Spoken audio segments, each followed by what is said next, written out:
અહીંયા નાની સંખ્યા છે, અહીંયા મોટી સંખ્યા છે. હવે આપણે જે યાદ રાખતા એમ ચોકલેટ, આ મોટા ભાઈ, આ નાના ભાઈ. હવે મોટા ભાઈ કેટલી ચોકલેટ છે? 2. નાના ભાઈ કેટલી ખાય છે? 3. બરાબર? મોટા ભાઈ 2 ચોકલેટ છે, પણ નાનો ભાઈ જીદ કરે છે કે મારે 3 ચોકલેટ ખાવી છે.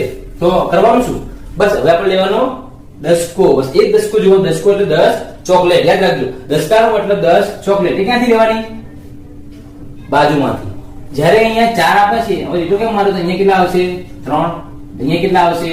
10. કેટલી ચોકલેટ આવશે? 10. યાદ રાખજો વિદ્યાર્થી મિત્રો, 10 ચોકલેટ બાજુવાળા ભાઈઓથી કેવી રીતે લેવાની? અને આને કહેવાય દસકો.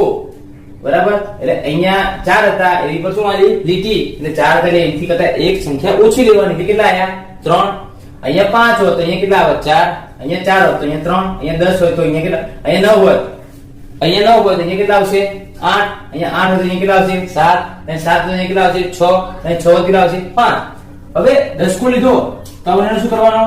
સરવાળો. 10 + 2. આપણે સરવાળો આગળની વિડીયોમાં જોઈ ગયા છે. દરેક વિદ્યાર્થીને સરવાળો આવડતો છે. 10 + 2 કેટલા થાય? 12.